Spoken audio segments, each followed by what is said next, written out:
watch the window and don't sing. I'm watching it. Why are you always reading that book? And why is everybody afraid of it? The civilians may catch us. Bibingka palitaw sa labat. Bibingka palitaw sa labat. Bibingka palitaw sa labat. Do you remember last Christmas? Father gave me this doll, and Mother made bibingka in the house. But I did not like it, because that was when the civil guards came to take Father away. I said, watch the window and don't or the civilians will come. Will they take you away then? Maybe, or they might take Uncle instead. Why would they do that? He wrote his book, that's why. Is it a bad book? If Tio Jose wrote that book, Alfredo, how can it be a bad book? Of course, it isn't a bad book, silly. All the same, you don't like people to read it. Why? Stop asking so many questions. Don't disturb me. I want to read. Now, go back to the window and watch to see who is coming. Alfredo, he's there! The civil guard is there across the street! I'll call Mother! No, you just stay right here. He will come and get us! Mother told you not to be afraid. Alright. Where did you hide the book? Don't get excited. Be quiet. Mother, it's the civil guard! He's there across the street, watching our house!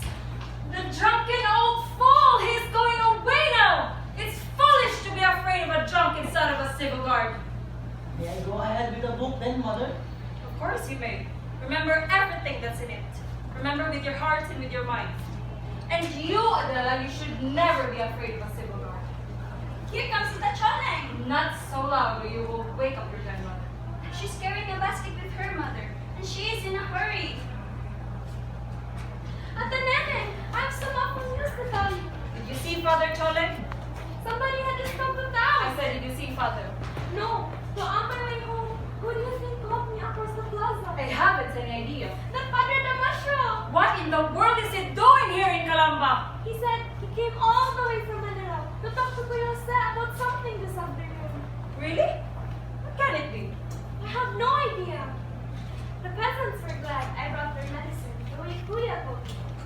Monkito's wife is better today. She said they'd never had any doctor to attend to them before in their lives. So I said, Kuya Jose was only too glad to help. And look what they've given me. Eggs and fish and a few vegetables.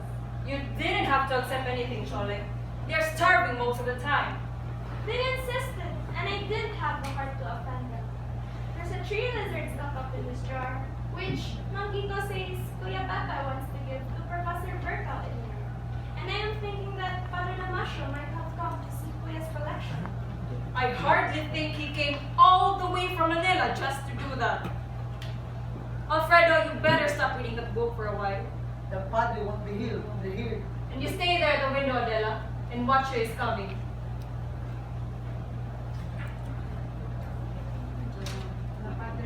The Padre won't be here till later, Mother. He's likely to rush in any minute. Francisco? Be quiet. That's your grandmother calling. How is Mother today, Ate? Right? Or a little better. I'll run to the kitchen now and cook something for Papa. Is that you, Francisco? I am glad you're home. Mother, you shouldn't be walking around. I thought I heard your father's voice. I had no time to pass by the jail today, Mother. I am taking his supper as soon as it is ready. He's down for a while. I'm old. Sometimes I don't remember.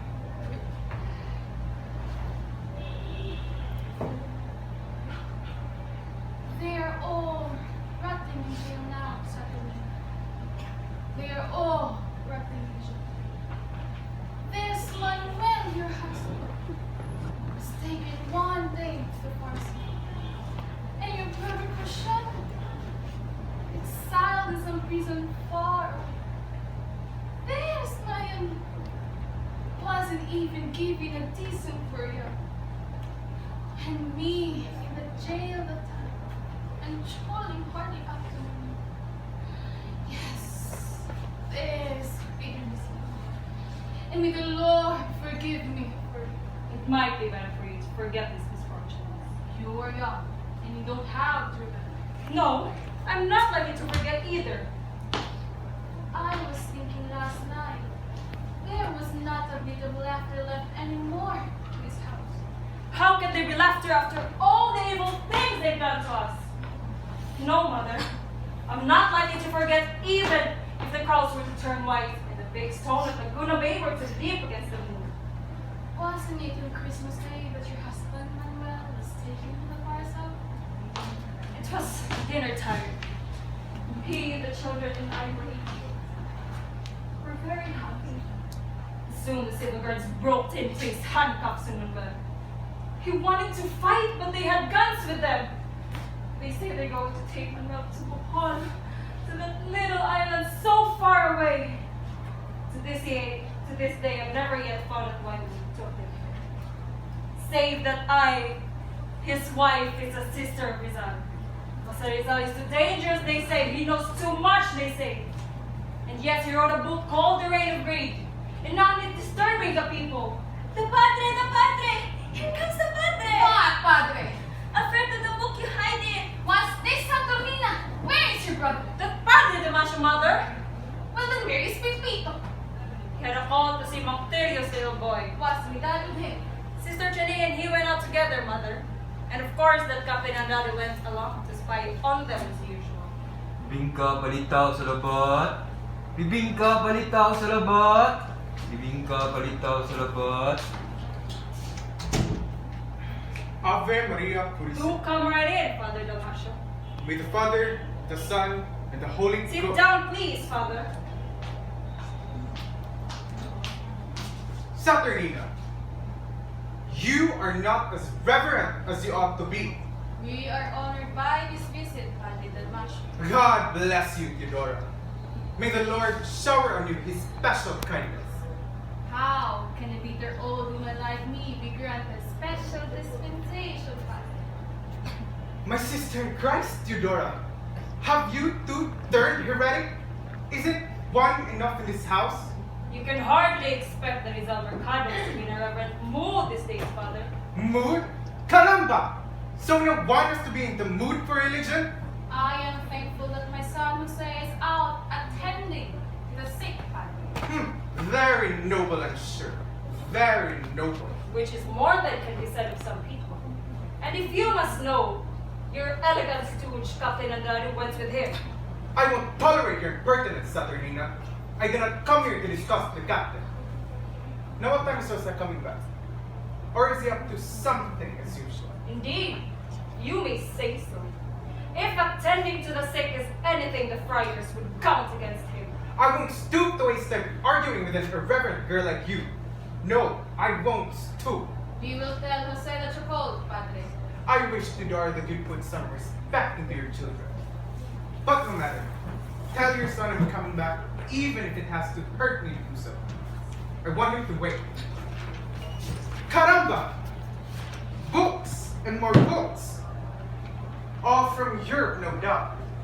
No wonder he loves to write them. And what on earth are these? A snake for Verka? Very appropriate, I must say. Very appropriate. And a turtle for Yabor. Well, why doesn't Rizal send a monkey to Blooming Tree? The nerve of him! Oh, the nerve of him to come here as if he owned this house. Is that Padre God? I hope he won't set foot again in his house. The Lord only knows what they'll do next after the way you spoke to him. I don't care. I'd speak that way again. I would, Mother. I would. Is there any word I shall bring to Father this evening? Supper is ready. Tell him Padre Damasio came here to insult us.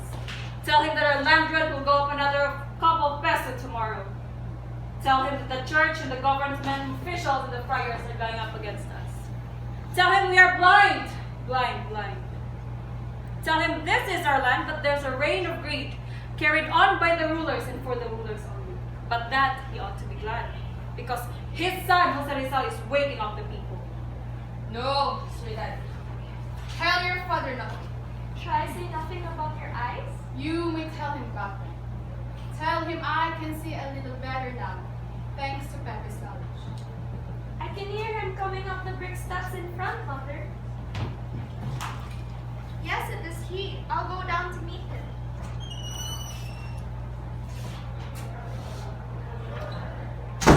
He did it again, Mother. Kuya Jose did it again. Is the little fellow able to see now?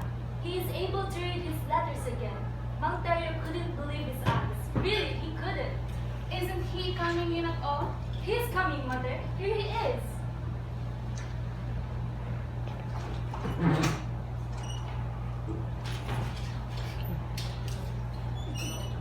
Tio Jose, are you alright? I am glad the civil guard didn't get you. Of course, I'm right, everyone. Hello, Mother. How are your eyes this evening? We're all been watching from the window. We're all this town forever, watching from our windows. It's a bad sign. It's very funny, Mother. Not to me, son. Not to your sisters. Oh, I didn't mean it that way. Wait, let me look at your eyes. Good. In a few days, Mother, you'll be your old self again. Just wait and see. Padre Dalmasio's just been here. So, Cholang told me, the whole situation is ridiculous. Here I am, a harmless physician, going about my work peacefully, curing Mang people. And yet, the rulers, these foreign rulers, dump me everywhere. This is getting used to be like the comedies I used to see in Madrid. Very funny. They are really a laughing people, those Madrileños. The Madrileños we have in this town are very cruel. Just think that Spanish love of a corporal of the guards claims I have a foreign passport. He says I indulge in midnight excursion for wicked purposes. As a matter of fact, my bodyguard was telling me only today that the government thinks I am an agent of Bismarck. On top of it all, the church considers me a Protestant, a wizard with a soul half condemned to hell. In short, they think I'm in a few steps from being Satan in person. They are very angry with you, Kuya, for writing about them in the reign of greed. It's the most interesting book, Joseph. Everybody thinks it's good. The Dominicans doesn't seem to think so, son. Indeed, the Jesuits will never admit it is a novel. Nevertheless, we're every one of us being persecuted because of it. I'm sorry, Mother, for all the sufferings I've caused all of you. At the same time, I do not regret having told our people about the truth. I feel it was my sacred duty to do so. Truth and duty. Those words are too big for us to shoulder. Truth is deeper with people. It is creating for us formidable enemies every day. Some of our friends not speak to us anymore. Ever since your arrival from Europe, no one dares come to the house. Our isolation is complete. What in heaven's name this friend so sensitive about? Hasn't the board of censors banned the book from circulation? The rebels are reading it, nevertheless. I've heard that the patriots in Manila are smuggling copies in through the customs, Mother. It's true because I've seen the book being passed in secret. And Kuya, they say that Dandoy Canon and his father go around in the evening, serenading people just so they can pass on the book to others. And they say that more and more copies are being sent to the island by our exiled countrymen from Hong Kong and Madrid. Well, if that doesn't open the eyes of the people, I might as well stop writing.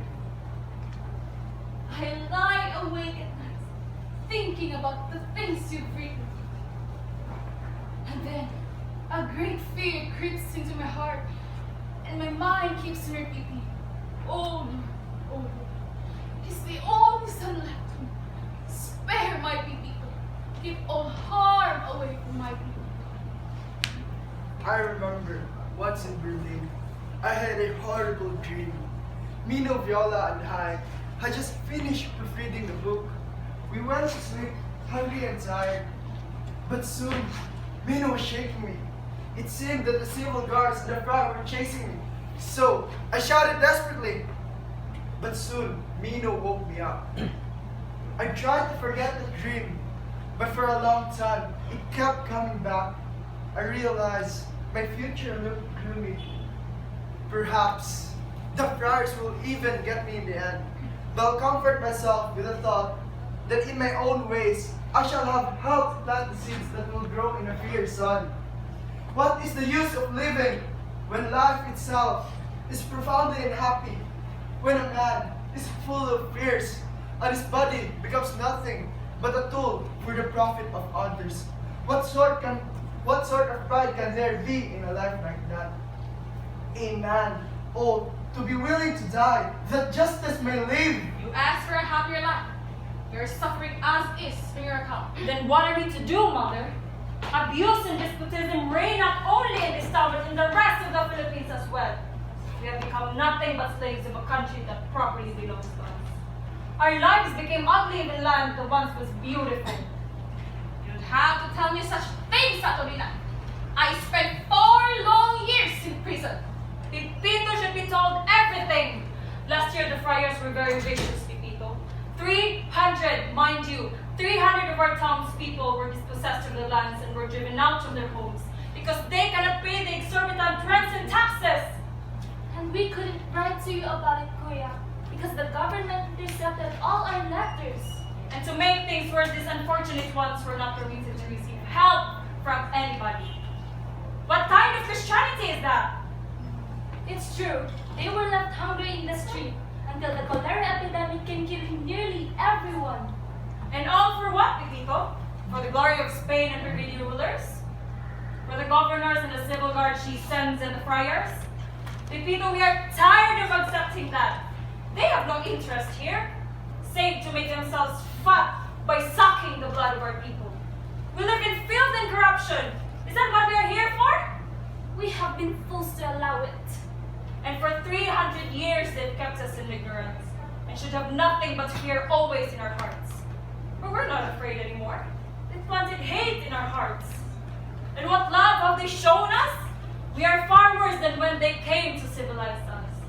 And if this is their civilization, I don't want any of it. Nor their corruption, nor their God. Wherever a race of men imposes its will and think itself a superior of another, there is sure to be moral and economic corruption. There is sure to be tyranny. There is no happiness. Life is an illusion. Living becomes a burden. So, therefore, in whatever place and time, and forms of tyranny that exist, it is wrong to allow it. That's why those of us who have seen the light are morally obliged to fight this despotism. And if we must fight, then what good would your dying be to us? I plead with you to not come back just yet. I plead with you to go where you can work without being hampered. The field in which to struggle is here in the Philippines. It is here that we should work together. It isn't wise to follow such course of action right now. Satolina, let me talk for a while, my child. I am glad that you want to stay with us, son. It has been years since we've been together. But if you would like to stay, why can't you meet these powerful ones halfway?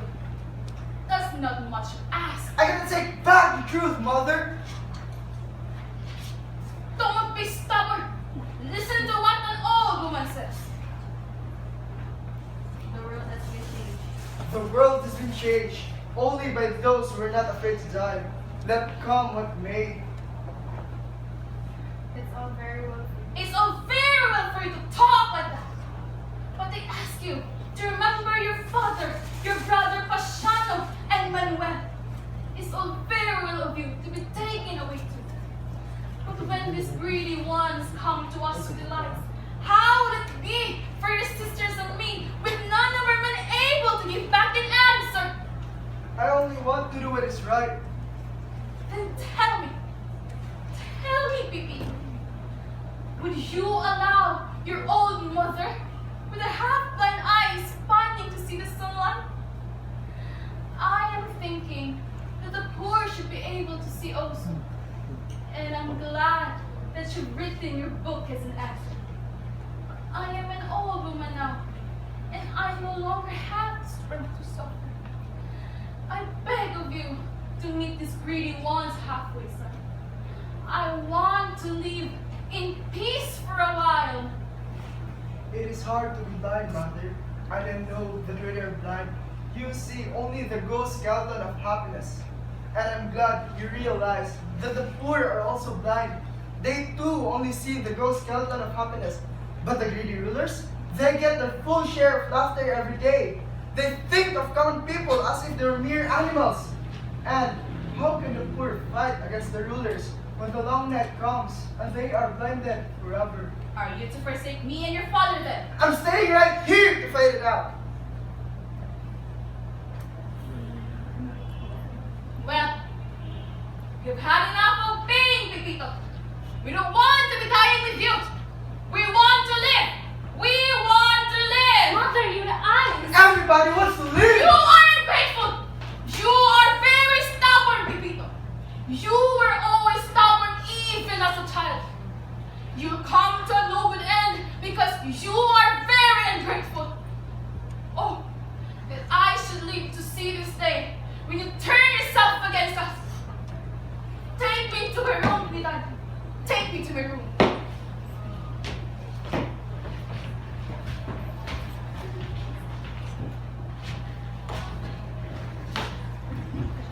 All my life, I've dreamt coming home to help carry on the fight. How can I do it now if I give up what I did, if I run away? We have come to the crossing of the roads. The success of our venture will depend upon which one we take. And if you allow yourself to be suppressed now, all of our hopes will be crushed forever. I don't know what to think. I'm lost. I only want to do what is right. You don't have to give up any of your ideas. Stick to them. But you don't have to jump right into the fire either. Go back to Europe and organize our countrymen in Paris, Berlin, and Madrid. Ask your friends there to help push our plans. Plead for our cause. Plead for their support. Go there and write and send back what you have written. Our people are ignorant of many things. They are blind and you must open their eyes. My God, we cannot even walk the streets of our town without being watched. The civil guard stopped Kakatika's boy Andres yesterday and beat him. You're asking for a revolution. I don't care what you call it, but something has to be done. Our people are hungry. Our people are thirsty. The land is rich and flourishing, but we are starving. We are favored with rain, but we are thirsty. We're dying every day like flies. I'm sick and tired. I'm sick and tired too, Pepito. Sick and tired. Sick and tired of this whole wretched business. I plead with you to think it over. Many Filipinos are tired.